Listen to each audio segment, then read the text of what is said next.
te présenter, Mélodiane, si tu veux bien.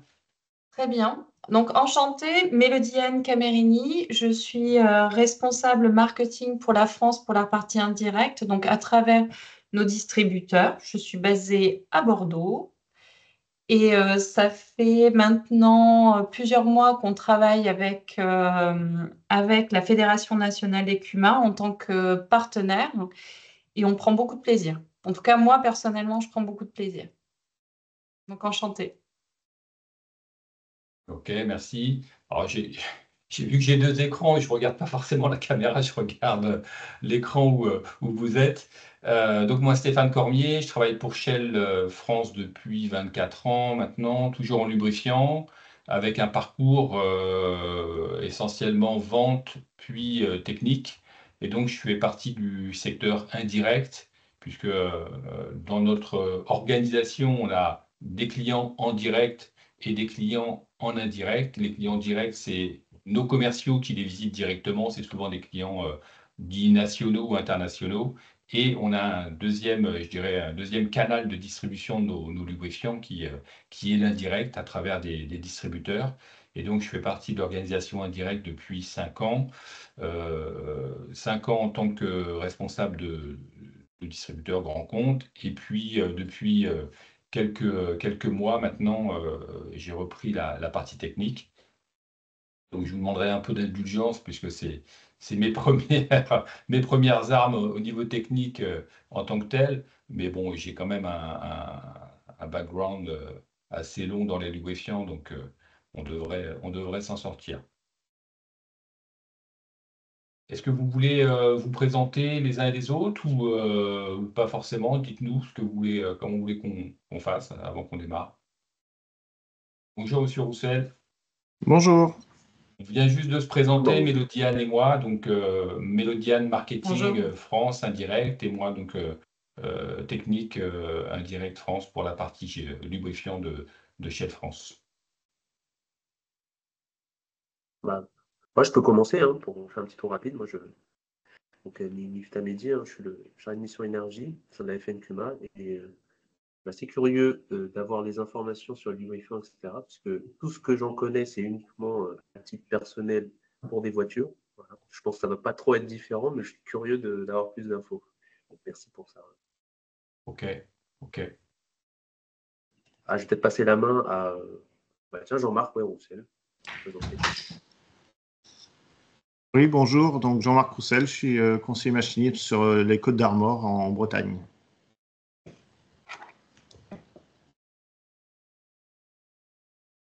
Je vais prendre la suite. Alors, Alain Lorec, moi je suis conseiller machinisme pour le Finistère, pour la Fédération des CUMA Bretagne. Alors j'ai un petit lien avec les lubrifiants chez nous, puisqu'on organise tous les ans depuis, je sais pas, une quinzaine d'années, des offres groupées de lubrifiants pour le département en fait. Enfin, c'est localisé pour le département Finistère actuellement. On essaye d'élargir plus largement, mais bon, ça reste vraiment sur le Finistère. Et ça nous a amené à travailler avec Shell d'ailleurs à pas mal de reprises. Ok.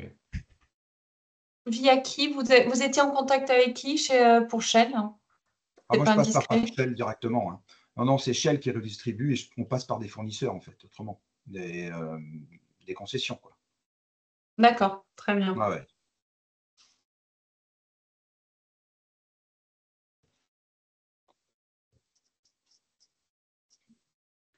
Je veux bien prendre Enchantée, le relais.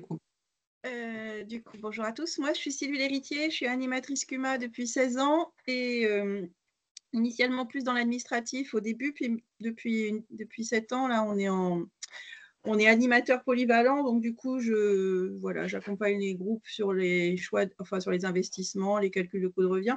Et effectivement, à chaque fois qu'il y a une formation un peu technique, j'en profite pour essayer de me former un peu. Donc, les lubrifiants, je m'étais jamais posé la question.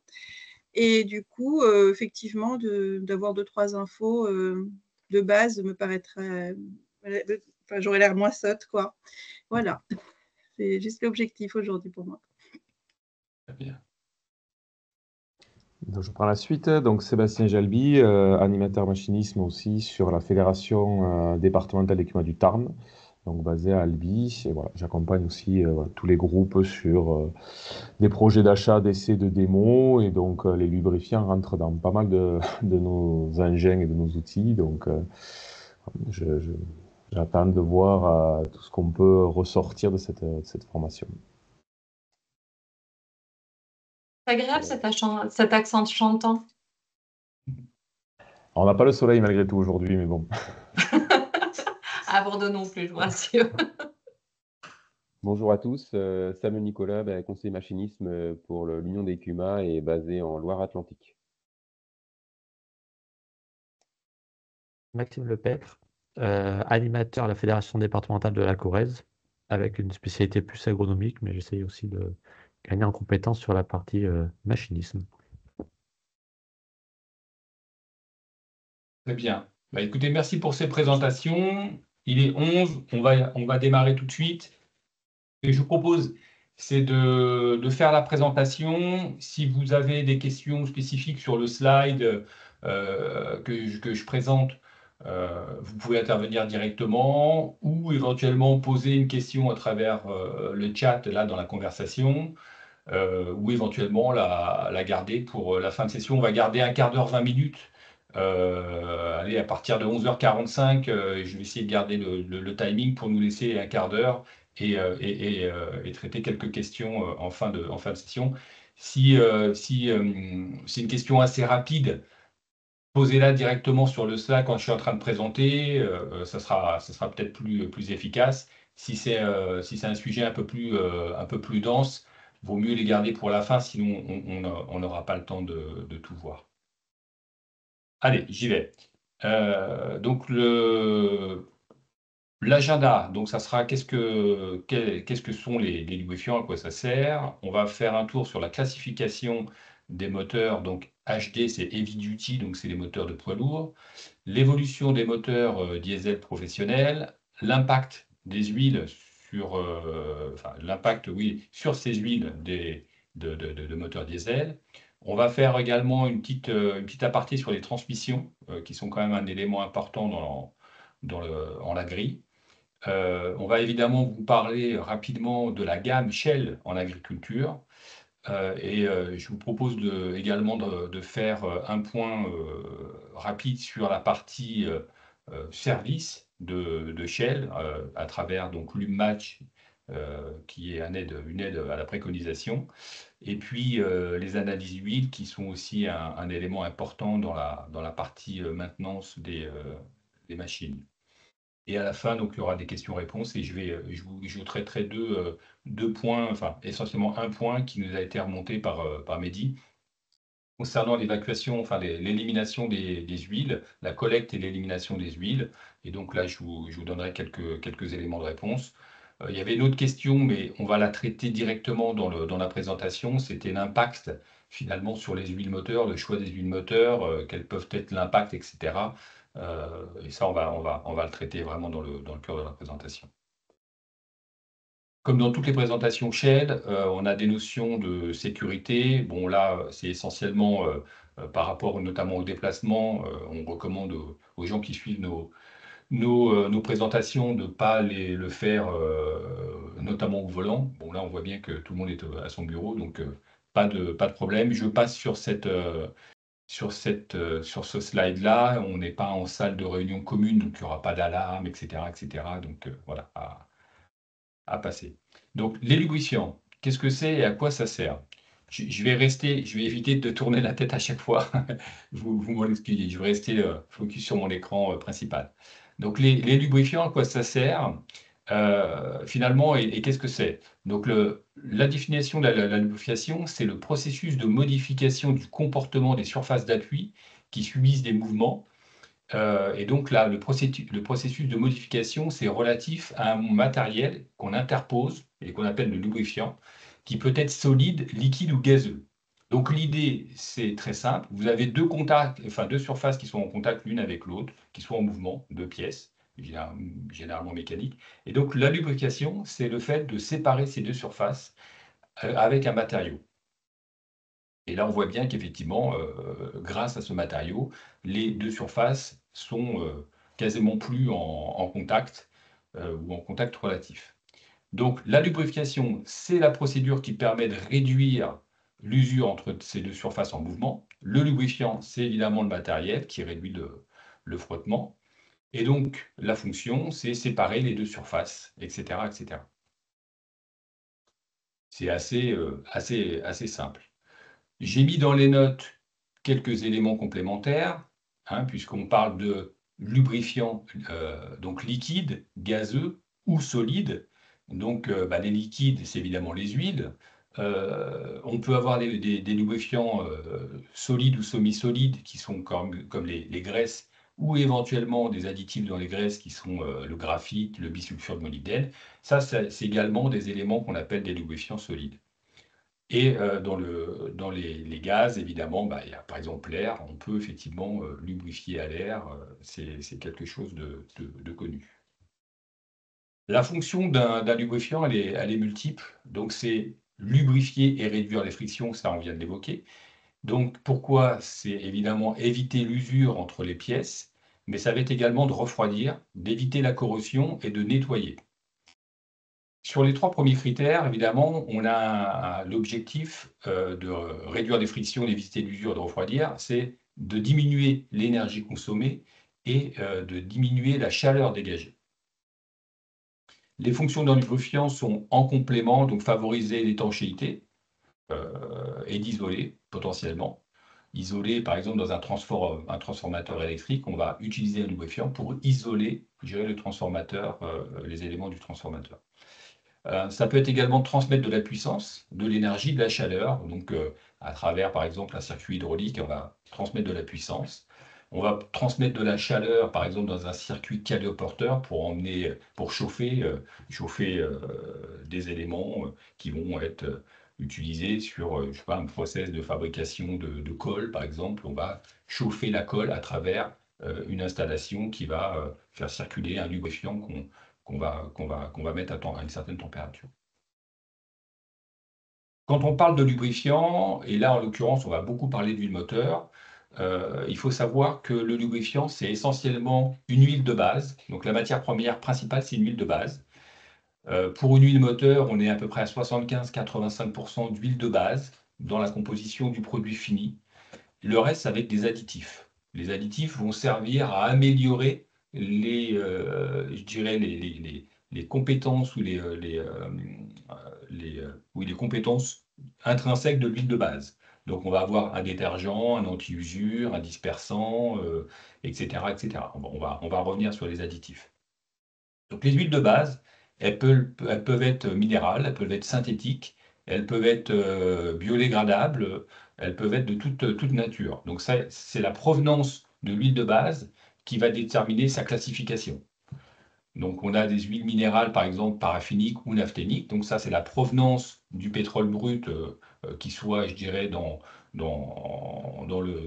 la partie, Amérique du Sud, on va plutôt avoir des produits naphthéniques. Et puis, paraffiniques, ça sera plutôt les bruts du Moyen-Orient, par exemple. Les synthétiques, c'est la synthétisation chimique des molécules hydrocarbonées et on va en faire des produits qu'on va appeler GTL pour gaz tout liquide, PAO, polyalpha-olefine, PAG, polyalkylène glycol ou encore des esters. Donc ça, c'est des noms d'huiles de base et avec des propriétés bien spécifiques les unes par rapport aux autres qu'on va choisir en fonction du produit fini qu'on va vouloir fabriquer.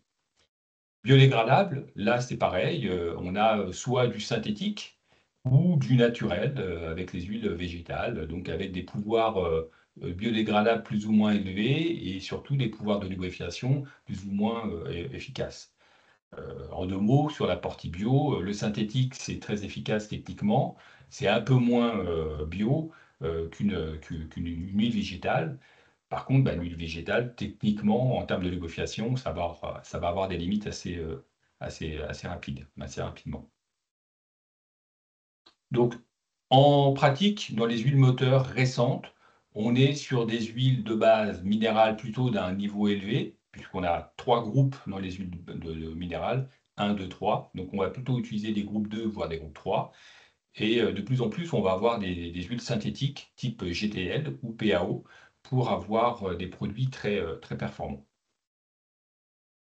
Alors, je parle de GTL, c'est un terme générique, interprofessionnel, mais c'est plutôt Shell qui le développe. On a vraiment un market leader sur cette technologie. Alors, qu'est-ce que c'est le GTL? C'est littéralement gaz to liquide.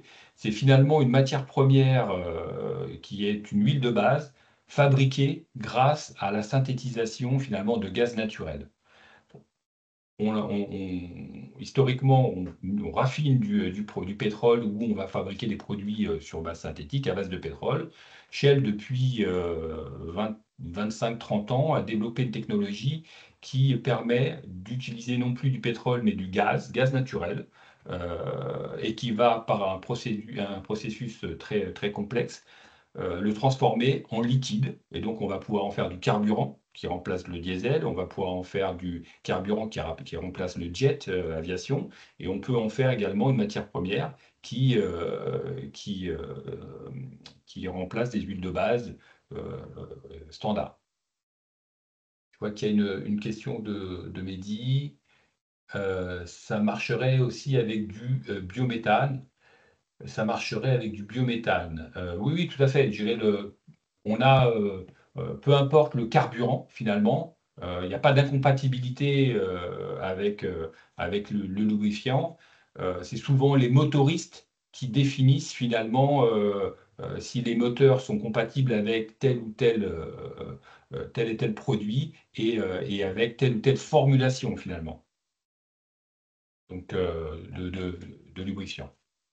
Mais effectivement, biométhane, c'est utilisé sur les moteurs en cogénération, et on a des produits qui peuvent être formulés avec du GTL tout à fait convenablement. Il faut dire que le GTL, c'est un produit plutôt haut de gamme et qui permet des performances accrues.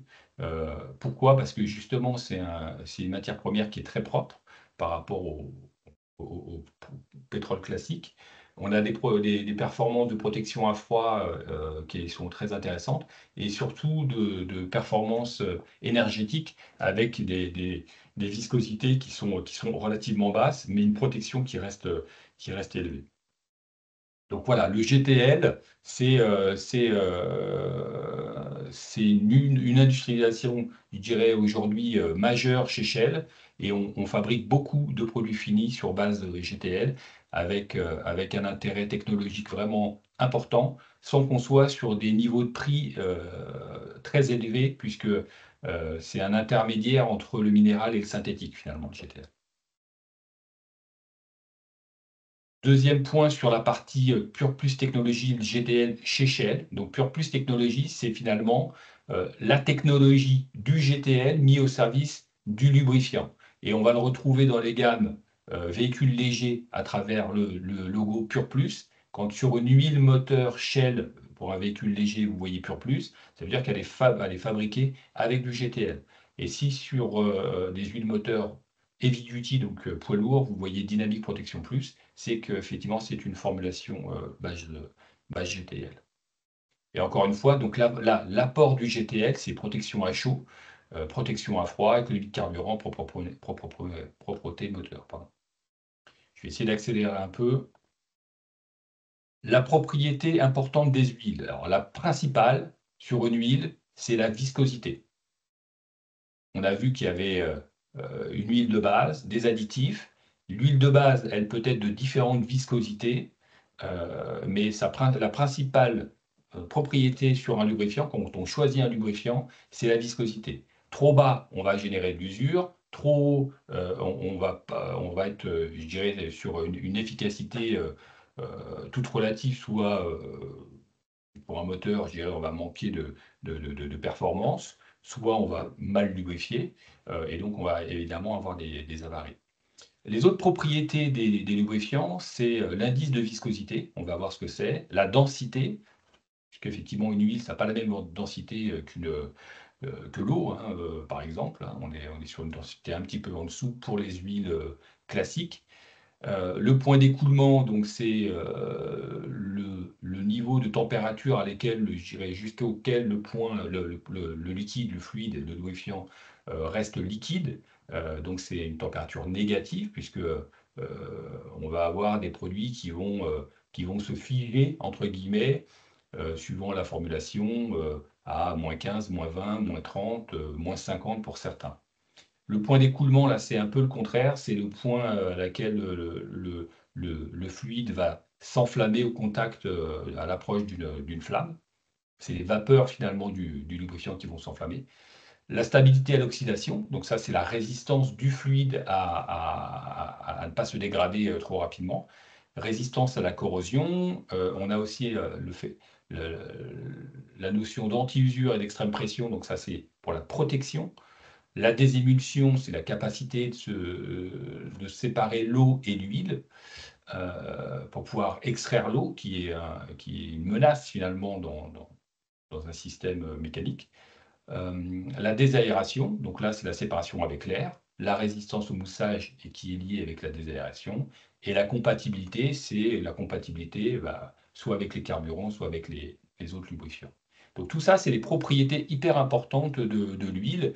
Et je vous rappelle, donc c'est la viscosité qui est la plus importante. Et donc la viscosité, c'est la résistance au mouvement d'un fluide. Donc on a une classification de la viscosité.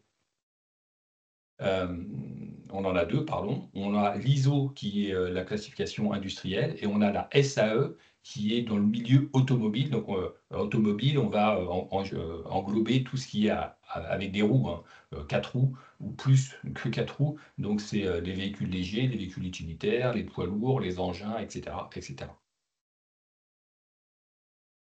Donc la viscosité, qu'est-ce que c'est et comment elle réagit? Donc la viscosité, on voit que c'est la mesure ou la tendance à l'écoulement d'un fluide en fonction de la température.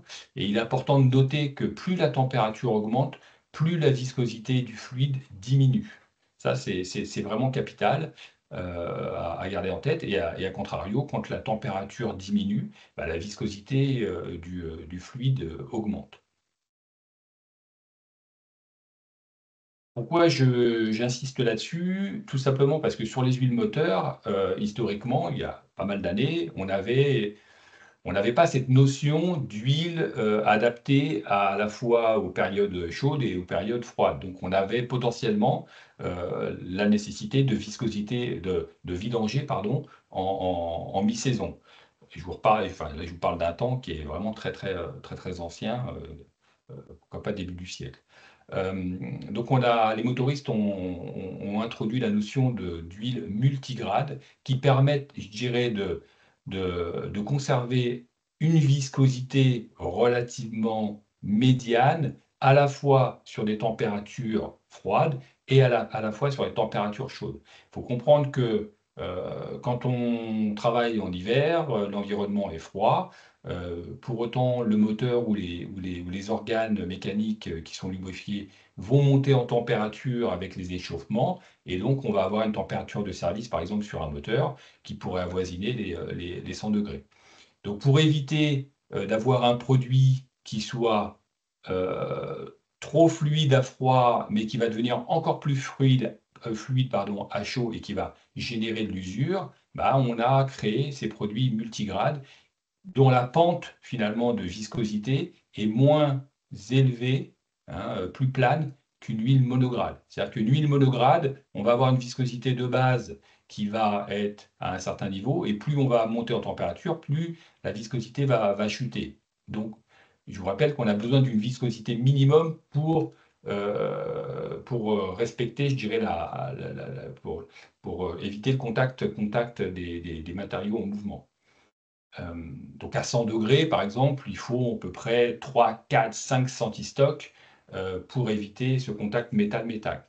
Donc si on part, pour avoir cette protection à 100 degrés, si on part d'un produit trop visqueux, au démarrage, ça va être compliqué. Donc c'est pour ça qu'on a des produits multigrades qui sont à la fois pas trop visqueux à froid et avec une réserve de viscosité suffisante à chaud. Je vais revenir un petit peu après sur la partie multigrade. Là, le graphe permet de voir en fait finalement l'écoulement des différents types de produits en fonction de leur viscosité. sachant qu'évidemment, plus on va être sur des chiffres petits, plus le produit va être très fluide. Alors, ces notions de multigrade, notamment sur la classification SAE, on voit qu'elles font intervenir, notamment sur les huiles moteurs, 2 grades. Un grade qui est avant le W, et le W finalement traduit la viscosité à froid pour la notion d'hiver, winter. Donc le 0W, le 5W, 10W, 15W, tout ça, c'est la classification SAE et qui classifie finalement le lubrifiant neuf de base avec des viscosités qui sont mesurées sur une certaine plage de température. Là, vous voyez, en fait, on est entre moins 35 et moins 40 et on a une viscosité qui est exprimée ici, 1200, 6200, etc., etc. Et donc là, on va classifier ces lubrifiants en fonction du résultat que nous allons avoir, sachant que plus le chiffre est élevé, plus vous voyez que la viscosité est élevée. Mais les températures ne sont pas les mêmes, donc il faut être assez prudent. Donc finalement, quand on prend une 15W40, le 15W, c'est la viscosité, je dirais, dit à froid. 15W, donc c'est le médian ici, et donc le produit répond à une viscosité, je dirais, un peu intermédiaire. Ce à quoi, pour les viscosités multigrades, on a ajouté un grade à chaud, qui est là une mesure vraiment à 100 degrés et qui nous détermine la viscosité mesurée à 100 degrés. Et donc là, plus le chiffre va être élevé, plus on va avoir une viscosité à chaud élevée. Et donc l'idée du choix de la viscosité, il se fait, donc c'est les motoristes qui vont la déterminer pour avoir finalement une viscosité à froid pas trop élevée et une viscosité à chaud suffisante pour éviter, je dirais, l'usure et la casse.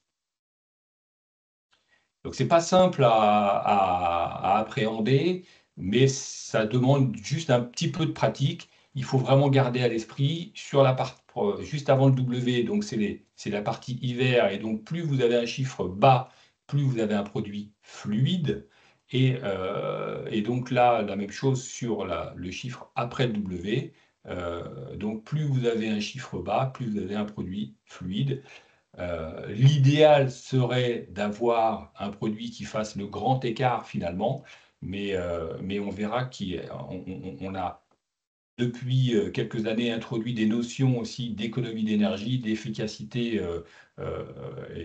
sur l'utilisation du moteur ou des organes mécaniques. Et donc, il y a quand même un compromis à trouver entre cette protection et l'efficacité et le fonctionnement, le rendement moteur. Je reviens sur la partie additive. Comme je vous l'ai dit tout à l'heure, composition d'une huile moteur, 75-80% d'huile de base, et le reste, c'est des additifs. Donc les additifs, à quoi ça sert? Ça sert à améliorer finalement le comportement de l'huile de base, son comportement ou sa protection. On va avoir des améliorants de propriétés physiques, donc on va améliorer par exemple l'indice de viscosité. Et l'indice de viscosité, finalement, c'est la proportion du fluide à maintenir une viscosité à différentes températures. Donc l'indice de viscosité, c'est un indice, c'est pas quelque chose qui a une unité derrière.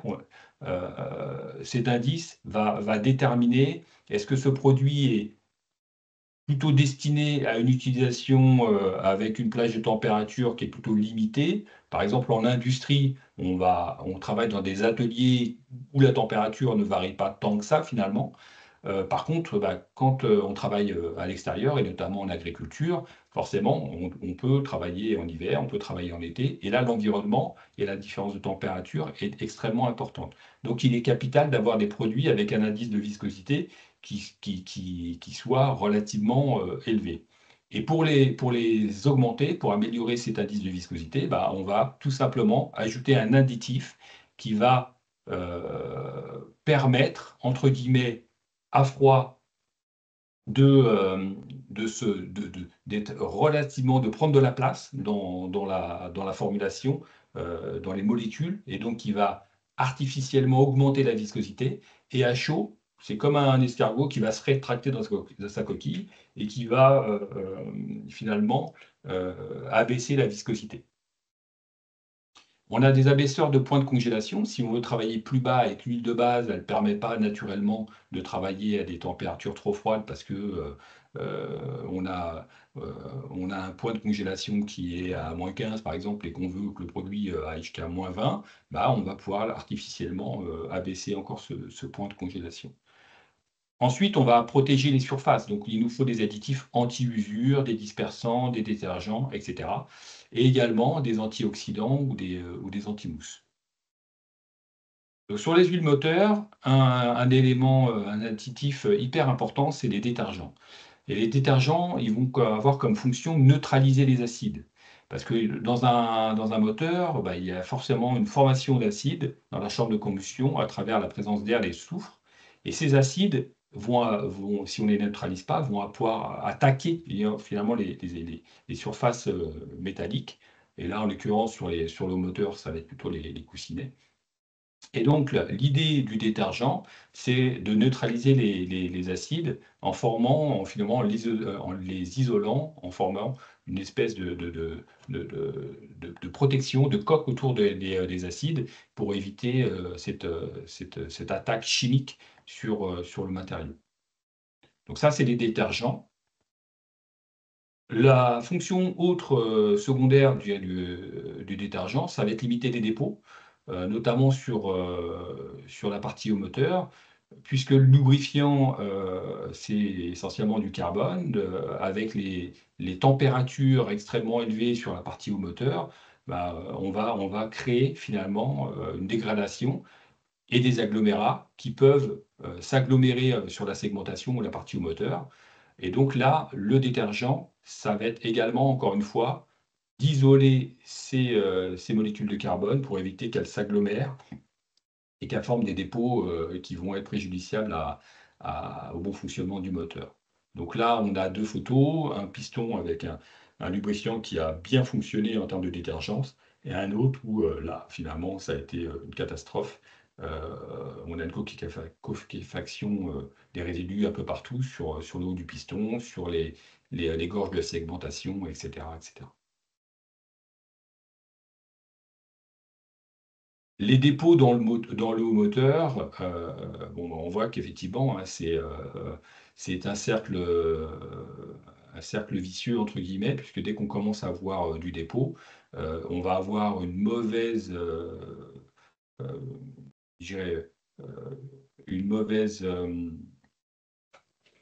mauvais fonctionnement, pardon, de la segmentation qui va générer encore plus, je dirais, de dépôts, éventuellement un passage du carburant dans la partie bas moteur. Donc c'est ce qu'on c'est ce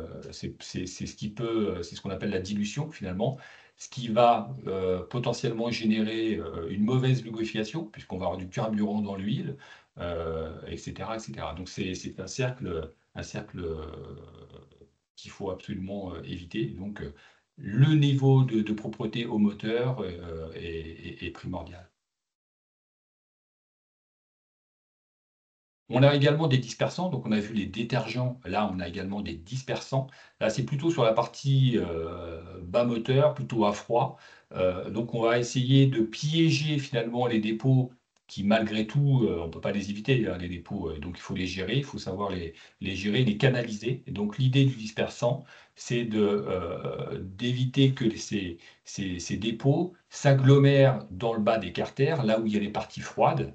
C'est là où généralement le lubrifiant et les pollutions se déposent. Et donc là, finalement, l'idée, c'est de les laisser en suspension pour pouvoir aller les piéger après dans le filtre à huile.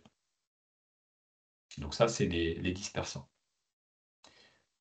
Ensuite, on a également des additifs anti-usure. Donc là, clairement, c'est un additif qui permet d'éviter l'usure via un film, finalement. C'est un film qui est créé par un certain type d'additif qui va prévenir l'usure des surfaces métal-métal. Évidemment, le film de lubrifiant, il n'est pas non plus, je dirais, indéfectible, c'est-à-dire qu'à un moment donné, il peut y avoir des micro-contacts et donc entre les surfaces. Et donc là, l'idée de l'anti-usure, c'est de protéger autant que faire se peut c'est de la cubuterie, la partie au moteur, qui sont les pièces, les mécaniques les plus finalement les plus sensibles. Voilà. Je passe un petit peu vite, je suis désolé. Il y a encore pas mal de choses à traiter, mais si vous voulez, on pourra revenir sur quelques questions à la fin. Donc là, le deuxième point, c'est la classification des huiles moteurs. Donc la classification des huiles moteurs, elle est effectuée en fonction de deux critères fondamentaux. C'est la viscosité, hein, qu'on vient de voir. Et donc la viscosité sur la partie, je dirais, véhicule, on va faire référence à la classification SAE, en comparaison ou en opposition, entre guillemets, à la classification ISO, qui est plutôt au milieu industriel. Donc là, pour la partie automotive, entre guillemets, c'est la SAE. Et donc, le deuxième critère de classification des huiles moteurs, c'est le niveau de performance. Et le niveau de performance, il est déterminé par différents organismes.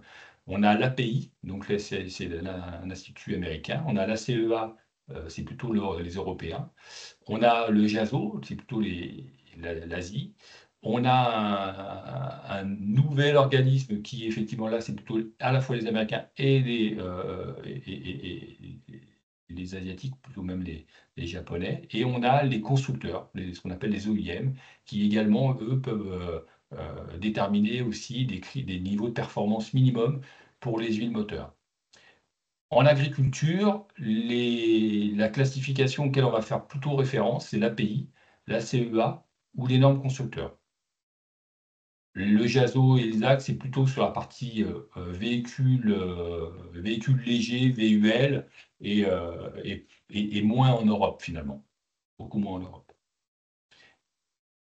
Donc là, je vais vous parler de l'API, donc les Américains. On voit que ça a été introduit il y a pas mal d'années.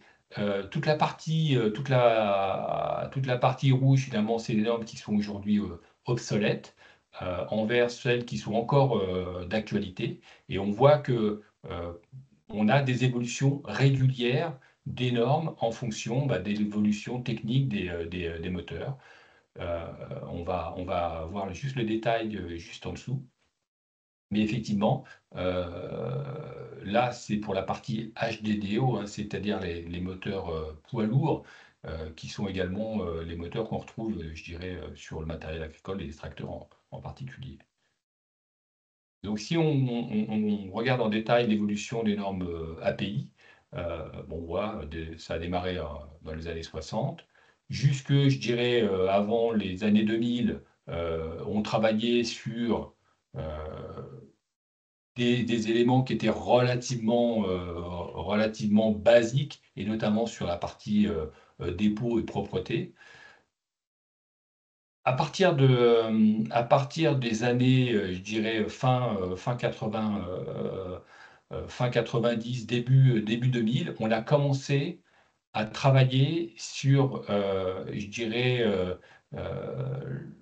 des formulations d'huile moteur qui répondent à des évolutions techniques qui introduisaient des nouvelles techniques comme l'EGR, hein, les vannes EGR qui ont commencé finalement à être introduits sur le matériel et qui renvoyaient finalement les gaz d'échappement dans la partie au moteur, et donc finalement qui aggravaient finalement la propreté du fonctionnement interne du moteur, et donc qui avait un impact direct sur l'huile.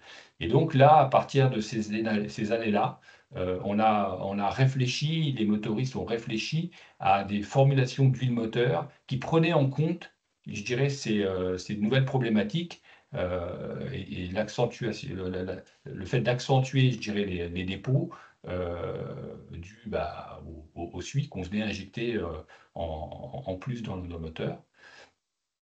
Et donc ensuite, l'évolution des moteurs fait que on a équipé, en plus des vannes EGR, certains moteurs de filtres à particules ou de systèmes CSR, hein, donc qui sont finalement les systèmes avec de la Deep Blue. Et donc là aussi, on a dû faire évoluer les huiles et on a introduit une spécification d'huile qu'on appelle l'OSAPS. Donc c'est des huiles qui sont formulées avec des teneurs en soufre, en phosphore, en cendres sulfatées, qui sont contrôlées, normalisées et donc qui sont destinées à maintenir et à préserver ces systèmes de dépollution, puisque on verra que les systèmes FAP ou CSR sont très sensibles à la formulation des huiles et il est capital de respecter ces notions-là pour éviter d'endommager les filtres à particules et tous les systèmes de dépollution. Les codes couleurs, ça correspond à quoi? Le jaune, c'est ce qui est encore en vigueur aujourd'hui. CH4, c'est le niveau le plus ancien encore en vigueur dans les normes API. Et vous voyez que ça date de 98, donc c'est pas tout neuf. CI4, c'est encore d'actualité. Et les vertes, c'est ce qu'on appelle donc les huiles low SAPS. Hein, donc depuis 2006, ces huiles qui sont formulées spécifiquement pour les moteurs les plus récents et surtout les moteurs équipés d'éléments de dépollution additionnels. Et très récemment, donc là, il y a une nouvelle norme API qui est rentrée en fonction, le FA4, pardon, qui est là introduit la notion de HTHS, qui est finalement une huile dont la viscosité, on va mesurer, je dirais, la résistance de la viscosité après cisaillement.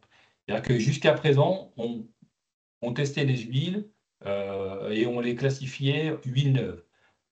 Aujourd'hui, on a besoin d'aller plus loin parce qu'on a besoin de baisser, je dirais, les viscosités des produits, toujours dans ce souci d'économie d'énergie, puisque c'est vraiment le combat de ces dernières années, c'est l'économie d'énergie, baisser les consommations de carburant.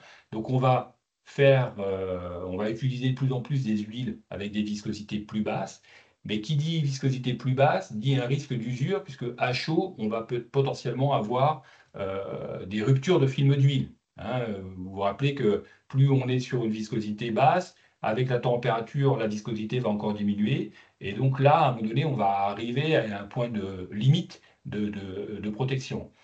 Ces huiles HTHS, on va mesurer leur résistance à chaud et surtout en service, à ne pas se dégrader, ne pas se faire cisailler trop vite pour que la viscosité reste à un niveau acceptable. Et donc là, c'est une évolution dont on a hérité du véhicule léger, des voitures. C'est une évolution qui existe depuis au moins une dizaine d'années en automobile. Et donc, ça arrive sur le poids lourd. Ça arrivait en 2016 sur le poids lourd. Et ça arrivera à un moment donné également sur la partie agri, puisque en agri, on utilisait les mêmes moteurs que le poids lourd. Stéphane, donc là, on a une question d'Alain par rapport à la GL4. Alors, GL4, GL4, ça fait référence aux normes sur les transmissions. Donc, on va voir ça juste après. Là, on est effectivement sur les API, mais sur la partie huile moteur. On a, que ça soit sur l'API, sur la CEA, etc., on a des normes huile moteur et on a des normes pour les transmissions huile de boîte ou huile de transmission finale. Si on revient sur l'API, donc on voit effectivement 2016, le CK4 qui est la dernière, et également on voit le FA4. Et donc là, c'est important que vous le gardez à l'esprit, c'est vraiment la croisée des chemins, c'est-à-dire que les deux vont cohabiter, mais il est important de garder en tête qu'il y a une rétrocompatibilité qui est sur les normes CK4, mais dont ce n'est pas le cas pour les huiles FA4. Je m'explique. Rétrocompatibilité, c'est-à-dire que vous avez un client qui utilise une huile relativement récente pour à la fois des moteurs récents, mais à la fois des moteurs plus anciens. Donc là, je dirais une norme CK4, qui est la dernière norme, peut potentiellement fonctionner pour des moteurs plus anciens, puisque le produit est rétrocompatible. Hein, il va couvrir les normes précédentes. Sur le FA4, on a une formulation qui est différente. On va introduire cette notion de viscosité plus basse et de niveau d'HTHS plus bas. Et là, attention, on n'est pas rétrocompatible sur les produits précédents. Donc c'est vraiment une formulation à part. Et là, il ne faut pas le proposer, il ne faudra pas le recommander sur du matériel qui ne soit pas adapté à ce type de formulation. Donc là, vraiment une alerte là-dessus, compatible, enfin rétrocompatible et pas rétrocompatible. Et pourquoi l'HTHS? Comme je vous l'ai dit, finalement, l'HTHS, c'est simplement, c'est essentiellement pour ses qualités, je dirais, d'efficacité énergétique. Donc la consommation par rapport à une huile type 15W40, c'est, je dirais, quand on va mesurer le caractère de fuel economy, d'économie de carburant sur une huile, on va le faire, la norme compare une huile 1040, 5W30 ou moins par rapport à un référencement de 1540. Donc là, qu'est-ce qu'on voit? On voit effectivement la classification CKK est inférieure avec des viscosités. Et là, le FA4, on voit bien que les viscosités HTHS sont beaucoup plus basses. Donc on a quand même des produits qui sont hyper fluides, donc à ne pas utiliser sur n'importe quel matériel. Les normes ACEA, puisque je vous ai dit qu'il y avait l'API, et on vient de voir, là, sur les Européens, l'ACEA, c'est une autre classification, et c'est disponible sur Internet, c'est assez facile à trouver. Donc là, on a tout ce qui est véhicule léger, véhicule utilitaire, c'est A, B, C, sachant que tout ce qui est AB, c'était pour des huiles plutôt classiques. Et les huiles C, c'est donc les huiles low SAPS, puisqu'on a la même notion pour les voitures, évidemment, avec ces systèmes de dépollution. Pour les poids lourds, et donc les véhicules agricoles, les engins de construction, etc., la classification ACEA, c'est la classification E. Et donc, on a, même chose, des huiles conventionnelles et des huiles low SAPS. Les normes ACEA, elles évoluent. On est passé en 2022 sur une évolution. Il y a évidemment les anciennes normes qui peuvent sortir de la classification, puisqu'elles sont obsolètes. Donc la précédente, c'était 2016. On a fait la CEA a évolué en 2022. Ils ont sorti le 5 et ils ont fait évoluer également certaines normes, comme l'E9, la CEA E9. Ils l'ont fait évoluer en E5, la CEA E6, ils l'ont fait évoluer en E8. Alors pourquoi? Tout simplement parce que à l'époque où c'était en 2016, ils ont sorti les E9, les E6, certains tests nécessitaient ou étaient faits sur certains moteurs. Là, c'est des moteurs Mercedes. Et aujourd'hui, ces moteurs sont obsolètes. Donc, ils ont été remplacés, je dirais, par des moteurs plus récents. Et là, ça a été remplacé par du 4. Donc voilà, ils ont introduit certaines notions également de compatibilité avec les joints, les élastomères ou les biocarburants. Donc c'est simplement une évolution. Donc il est important de prendre en considération la date de la CEA. Donc sur les équipements aux routes, il y a évidemment cette évolution des normes environnementales qui ont fixé à un moment donné des limites sur notamment les rejets. Et donc, vous voyez, depuis 1999, les rejets donc, en filtre particules, les NOx, etc., n'ont cessé de baisser. Et là, donc, on est depuis 2019 sur le dernier niveau en vigueur, toujours en vigueur.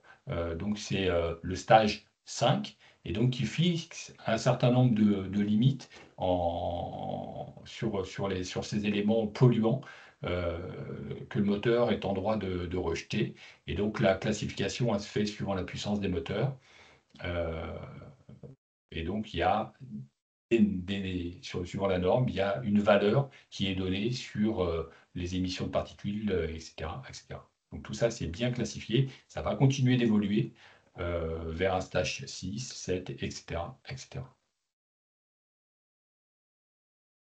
Et donc, concernant les normes en agriculture et en TP, notamment les normes constructeurs, vous voyez qu'on a du Caterpillar, du Cummins, du Mercedes, du Volvo, du Dodge et du John Deere, etc. Et donc là, je vous ai mis les différentes normes et éventuellement leur correspondance. C'est-à-dire que si on prend par exemple un Caterpillar, la norme Caterpillar ECF3, ça équivaut à une norme API CJ4 plus des tests complémentaires et donc également avec un pourcentage de cendres sulfatées maximum à 1% en vue de préserver le GR et le filtre à particules. Envers les produits low SAPS, toujours, pour faire la différence par rapport aux produits, je dirais, classiques. Ça va, c'est pas trop indigeste? On poursuit, ça va? J'avais juste une question. Ça veut dire que est-ce qu'une huile constructeur, on est obligé de la prendre ou quand même avec les normes, on peut quand même correspondre aux besoins du moteur du constructeur? Ouais, non, on n'est pas obligé de prendre une huile, je dirais, constructeur. Normalement, un constructeur se doit, s'il a introduit, je dirais, sa propre norme, il se doit de faire référence à une norme, je dirais, interprofessionnelle. Et donc, on doit pouvoir retrouver, entre guillemets, une équivalence. Il y a des sites qui sont hyper bien faits, qui vous permettent de comparer, et notamment, je vais vous en montrer, je vais vous donner le lien. C'est géré par les additiveurs, les fabricants d'additifs, comme par exemple Lubrizol, et vous pouvez superposer une norme X avec une norme Y pour voir si la première couvre la deuxième ou inversement. Je vous montre ça très rapidement et je vais vous mettre le lien sur le chat. Mais on entend quand même que lorsqu'un tracteur est en garantie, il est préférable d'avoir non seulement, bien sûr, la norme correspondante pour avoir fait, par exemple, les vidanges, mais aussi l'homologation. Et donc, l'homologation constructeur qui aura fait homologuer l'huile qu'il vend, je ne sais pas, moi, John Deere, auprès de Shell ou je ne sais pas qui. Et donc, ça, j'ai entendu dire qu'on va vers des procès aujourd'hui parce que j'ai bien utilisé la norme, oui, mais vous n'avez pas utilisé l'homologation. C'est vrai, ça? Alors, il est clair que dans les huiles, moteurs, quelles qu'elles soient, il y a certains metteurs sur le marché, fabricants ou industriels du graissage qui vont acheter, je dirais, un paquet d'additifs à droite, des huiles de base à gauche et qui vont faire leurs produits finis. On peut et il faut différencier les produits qui ont la norme, comme vous le dites, c'est-à-dire qui ont la norme soit du motoriste, soit du constructeur. Vraiment la norme, c'est-à-dire qu'il y a eu des tests de fait spécifiques et le constructeur reconnaît que le produit Shell, par exemple, a la norme. Pour autant, il existe sur le marché des produits qui sont techniquement au niveau 2, mais qui n'ont pas la norme. Donc c'est ça, la subtilité, elle est ici. Effectivement, l'utilisateur final, s'il a une avarie, et s'il est en situation, je dirais, de litige avec son fournisseur pour une prise en garantie, par exemple, ça va être compliqué d'avoir la prise en garantie s'il a utilisé un produit qui est techniquement au niveau, mais qui n'a pas la norme. Et c'est pas pour la ça norme ou pas l'homologation? Pour moi, l'homologation, c'est la norme. C'est-à-dire que le produit a été homologué pour ce niveau de normes constructeurs.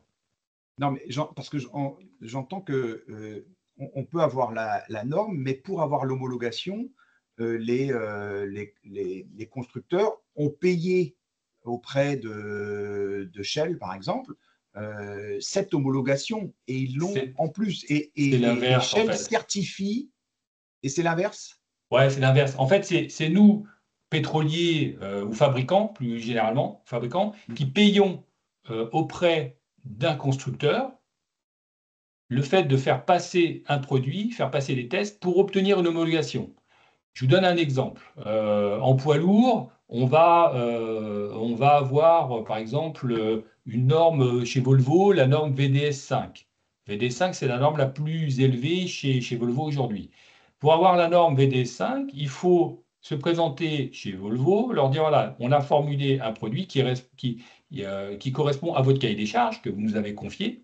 Volvo confie le cahier des charges aux pétroliers. On veut un produit qui réponde à tous ces critères-là. Le fabricant formule, Shell formule le produit et vient présenter un dossier de candidature pour obtenir la norme en question. Les essais doivent être mis en place, et c'est des essais généralement, en plus sur le routier, ça dure quasiment 2 ans, avec des conditions bien particulières d'essai. Et tout ça, c'est payé par le fabricant. Donc c'est payé par Shell en l'occurrence, pour, in fine, passer des tests et obtenir la certification, la norme du constructeur. Oui, est-ce que c'est plus clair?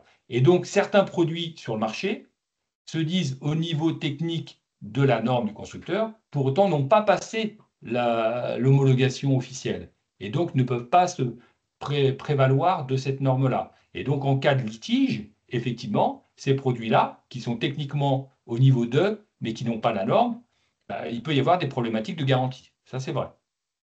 Pour autant, l'utilisateur final n'est pas toujours obligé d'utiliser le produit à la marque du fabricant, un John Deere ou un Caterpillar par exemple. Le client final n'est pas obligé d'utiliser ce produit à la marque à partir du moment où s'il utilise un produit qui est homologué, un produit alternatif homologué. Est-ce que c'est plus clair alors? À quel moment on va savoir que le produit est homologué alors? Alors, il y a plusieurs façons de le savoir. Il y a des fabricants qui mettent à disposition sur leur site internet tous les produits qui sont homologués. Mercedes, par exemple. Et puis, l'autre alternative, c'est de regarder les fiches techniques. Normalement, un distributeur de produits lubrifiants met sur sa fiche technique, il fait le distinguo entre un produit qui est homologué et un produit qui est techniquement au niveau 2. Il va mettre, par exemple, répond à la spécification. Ça veut dire que le produit n'est pas homologué. Mais techniquement, il répond, techniquement, il devrait répondre à ce produit-là, enfin à cet niveau de performance-là. Tous les fabricants ne mettent pas les listes à disposition. Après, on peut les avoir. Pour les produits Shell, nous, évidemment, on peut vous les donner sur demande. Mais quoi qu'il en soit, sur nos produits, si on met que le produit a la norme, c'est qu'il l'a.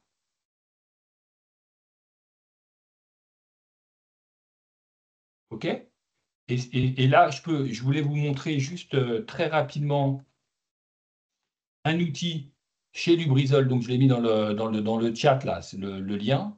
Je partage sur mon deuxième écran. C'est juste une seconde.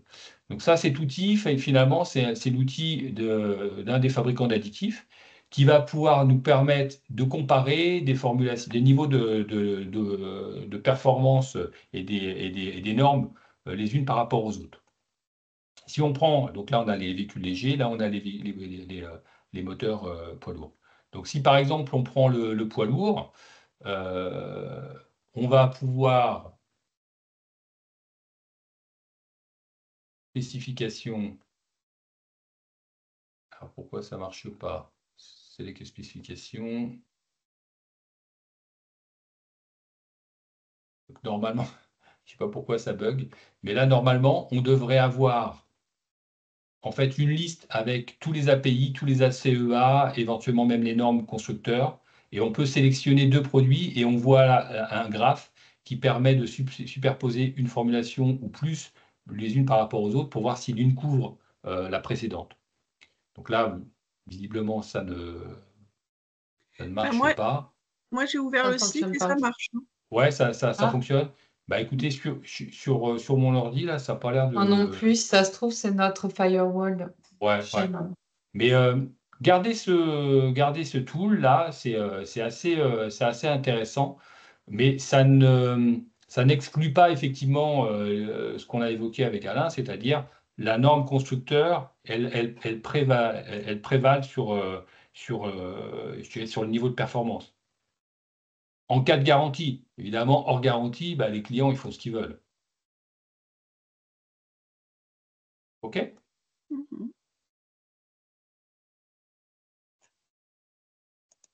Alors, là, on est sur maintenant l'évolution des moteurs diesel.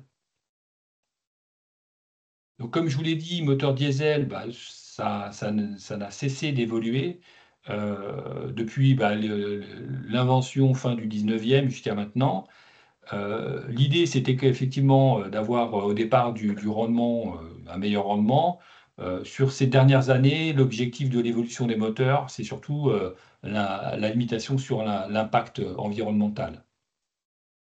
Donc, on a ajouté tout un tas d'éléments, et notamment sur la partie impact environnemental. Bah, on a inventé des systèmes comme la recirculation des gaz d'échappement, ce qu'on appelle le GR. Et on a ajouté également des systèmes de post-dépollution pour limiter finalement les émissions d'éléments polluants, et donc les systèmes de filtres à particules, les systèmes CSR, les catalyseurs, etc., etc. Donc en quelques mots, donc le GR, c'est effectivement là, on va capter finalement les gaz d'échappement à la sortie du collecteur pour les traiter et pour les renvoyer, je dirais, sur l'admission, pour avoir un rendement plus élevé. Le bémol, c'est qu'on va renvoyer des éléments pollués, puisque les gaz d'échappement, c'est chargé en pollution. Donc, dans un système, et notamment une vanne EGR, qui va être sensible à la pollution, et forcément, on va avoir une augmentation, je dirais, des dépôts sur la partie admission, puisqu'on va renvoyer des produits, des suies, etc., dans l'admission. Donc ça, c'est un système qui va nécessiter d'utiliser des produits, des lubrifiants en l'occurrence, plus performants. Ensuite, et plus récemment, on a des notions de filtres à particules et des catalyseurs d'oxydation. Donc là, on est sur vraiment, et ça peut s'additionner évidemment de plus en plus, c'est une addition de tous ces systèmes dans les moteurs les plus récents. Donc les filtres à particules, évidemment, ça va servir à capter, je dirais, les polluants. Les systèmes de catalyseurs, on va neutraliser effectivement les NOx à travers l'introduction, l'ajout de produits comme l'AdBlue, qui est simplement de l'urée et de l'eau, pour avoir un rejet assez neutre qui sera finalement de l'eau et de l'azote. Pour autant, tous ces systèmes-là sont hypersensibles finalement à ce qu'on va mettre dans les formulations d'huile. Et c'est la raison pour laquelle on a introduit cette notion d'huile low SAPS, dans lequel on va mesurer, limiter, je dirais, un certain nombre d'éléments de formulation. Tout ça pour éviter d'endommager ces systèmes qui sont des systèmes qui sont très, très, très coûteux et hypersensibles finalement. Donc l'impact sur les huiles, l'impact sur les huiles moteurs diesel. Donc la vanne EGR, ça évidemment, ça peut générer de l'usure, puisque comme vous l'avez vu, s'il y a des particules sur la partie moteur, ça va générer de de l'usure. Donc, on a besoin d'augmenter la dispersance et d'augmenter la protection contre l'usure, à partir du moment où on va introduire des vannes EGR. La température plus élevée, la présence de biocarburants, là, ça va favoriser l'oxydation ou la dilution. Donc la dilution, c'est potentiellement le passage de carburant dans l'huile, et donc une moins bonne lubrification. Donc là, qu'est-ce qu'on va faire? On va utiliser des huiles minérales dites spéciales, donc d'un niveau technique plus élevé, pardon, et donc, ou alors des produits synthétiques. L'augmentation des teneurs en acide, liée encore une fois à des vannes EGR, ça va générer de la corrosion chimique. Et donc là, on va avoir potentiellement besoin de plus de détergence, plus d'antioxydants, ou utiliser des huiles de base type synthétique. À cela, il y a évidemment ce qu'on appelle le downsizing et puis la réduction des tailles de moteur, réduction des carters d'huile. Moins on a d'huile, forcément, plus la molécule d'huile va travailler très souvent et va être beaucoup plus sollicitée. Donc, on va avoir une oxydation plus rapide. Les huiles de plus en plus fluides, évidemment, avec cette tendance au fuel economy, forcément, on a un risque d'usure, comme je l'ai dit, lié à la viscosité. Présence de biocarburants, risque de dilution, etc. Ça, on l'a vu. Donc, forcément, on a introduit ces notions d'huile low-SAPS, qui est littéralement donc SAPS, donc SA, c'est les centres sulfatés, le P, c'est le phosphore, et le S, c'est le soufre. Donc, depuis début 2000, donc les fabricants, les motoristes, ont déterminé des niveaux de ces éléments-là, qui sont des pourcentages maximum dans la formulation des huiles moteurs, tout simplement en vue de préserver le filtre à particules et le système CSR, etc. etc. Je ne vais pas rentrer dans le détail, mais l'évolution des huiles et des normes, c'est essentiellement les pourcentages de ces éléments-là et également le pourcentage des rejets en NOx vers l'atmosphère. Et donc, forcément, plus les exigences environnementales sont élevées, plus les formulations d'huile moteur sont exigeantes. Et ça fait le lien avec une de vos questions, l'impact finalement du choix de l'huile sur les moteurs, etc. Elle est là, tout simplement. Il est capital pour les utilisateurs, vos utilisateurs d'huile moteur et dans leur choix, de respecter vraiment de façon très scrupuleuse les besoins des moteurs. La conséquence, c'est colmatage d'un filtre à particules, c'est 7 000 à 8 000 euros. Un système CSR, c'est sur des montants également hyper élevés. Donc tout ça, ça a un coût. Et l'utilisateur ne le verra pas immédiatement, mais sur du moyen long terme, effectivement, il aura des problématiques et des coûts additionnels hyper importants à ne pas utiliser le produit adapté.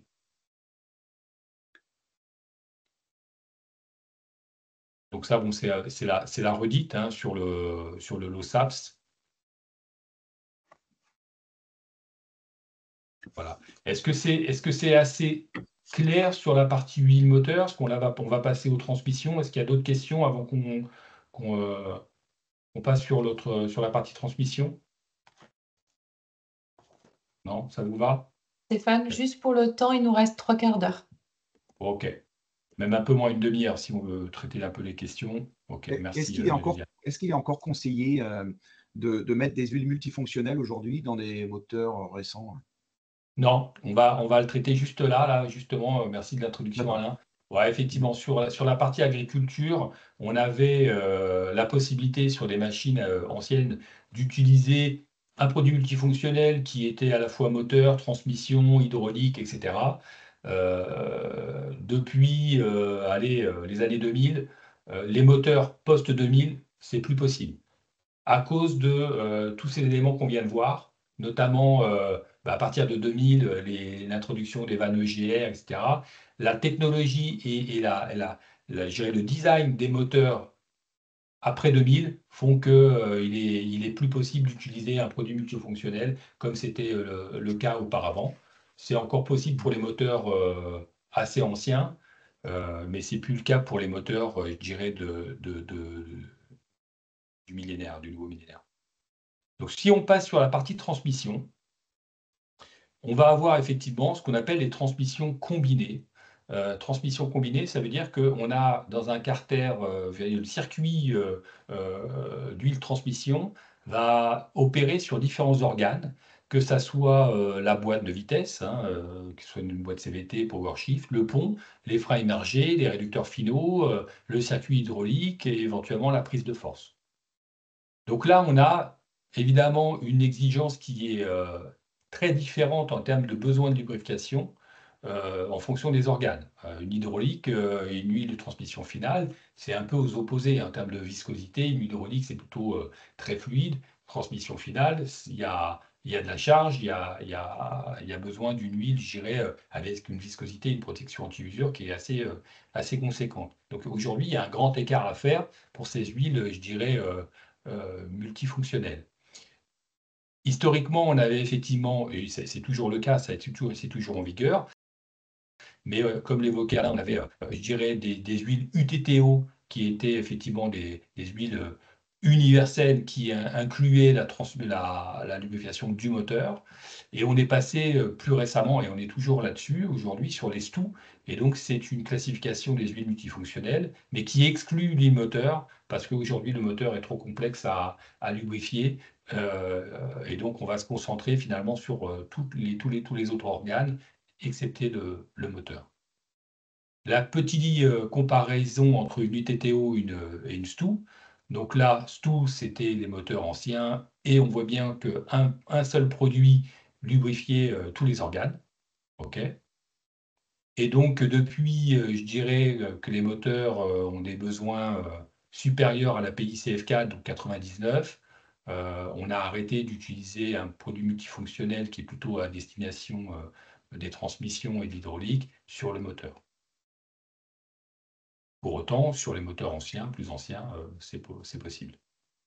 Donc aujourd'hui, on va vraiment avoir sur la partie transmission des tracteurs ce qu'on appelle des produits UTTO, Universal Tractor Transmission Oil. Et donc là, on va avoir une lubrification des boîtes de vitesse, qu'elles soient manuelles ou automatisées, boîte de transfert, les freins, la partie hydraulique, les prises de force, etc., etc. Et donc là, on a un produit formulé qui est extrêmement complexe, qui doit répondre à tout un tas d'exigences, qui soient sur la transmission ou sur les autres organes.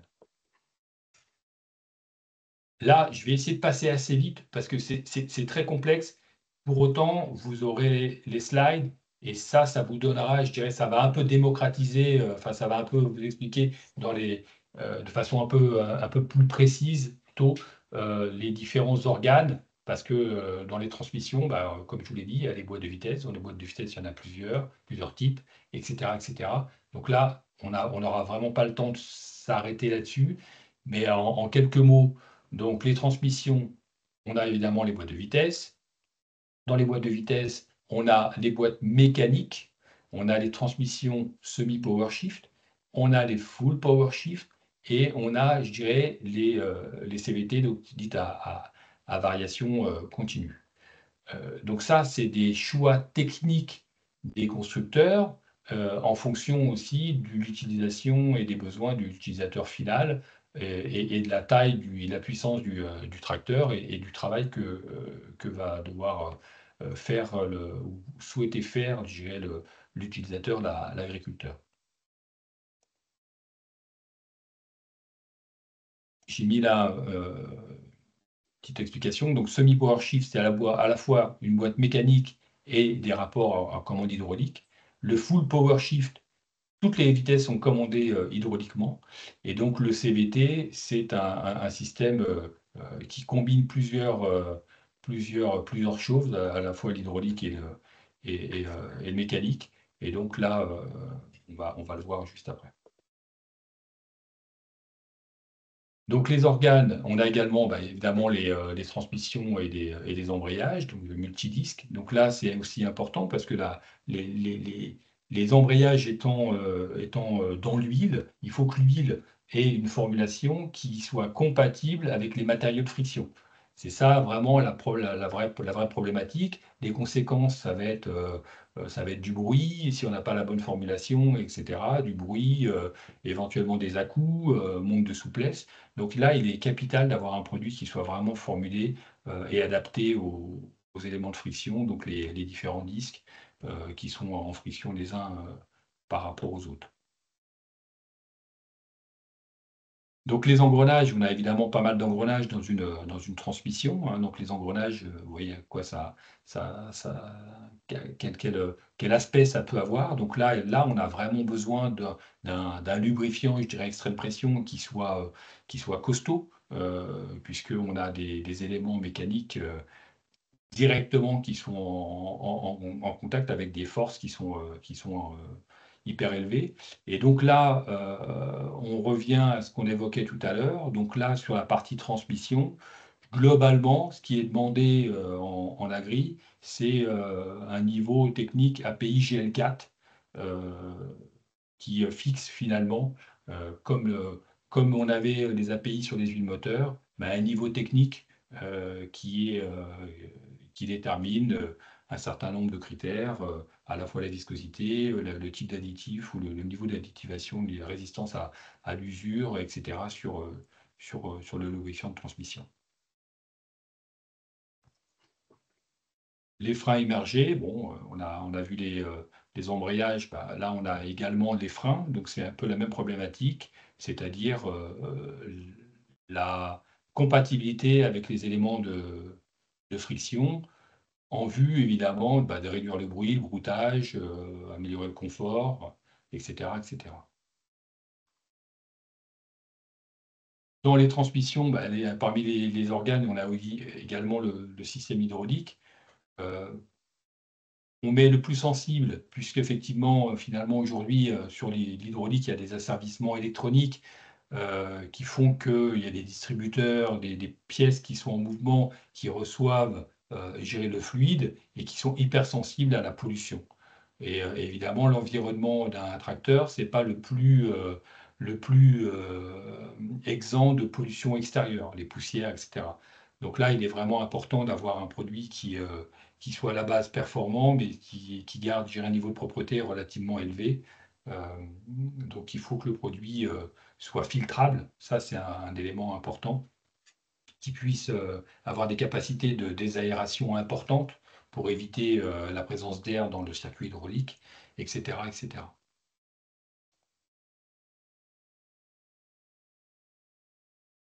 Donc, je passe rapidement sur le système hydraulique.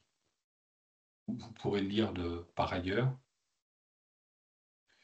Donc là, on a mis quelques exemples de transmission. C'est des produits que je pense que vous connaissez mieux que moi. Mais effectivement, on voit aujourd'hui les transmissions sur les tracteurs sont d'une complexité hyper importante, d'où l'importance du choix du lubrifiant et surtout sur le coût que ça représente, quoi. J'ai mis un certain nombre de liens YouTube qui peuvent peut-être vous intéresser. Vous verrez des vidéos justement sur ces transmissions classifiées par type, hein, les CVT par constructeur, par exemple, ce que c'est qu'un embrayage planétaire, etc., etc. Je pense que c'est intéressant de jeter un petit coup d'œil, vous en saurez un peu plus sur le fonctionnement.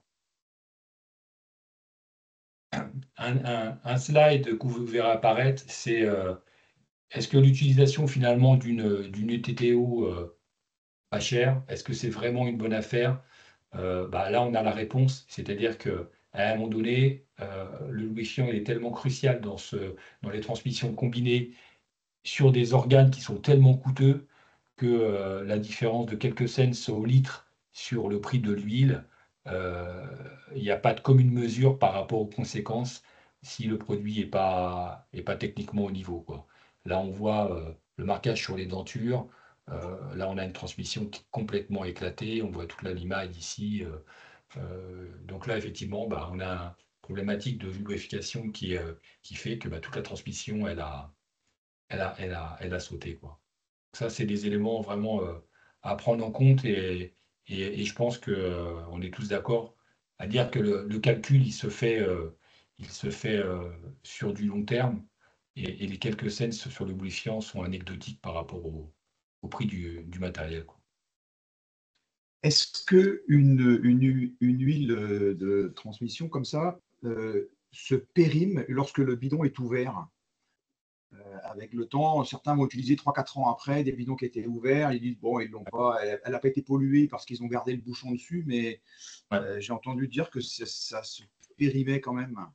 Alors, c'est pas tellement. Alors, il y a deux choses à prendre en compte.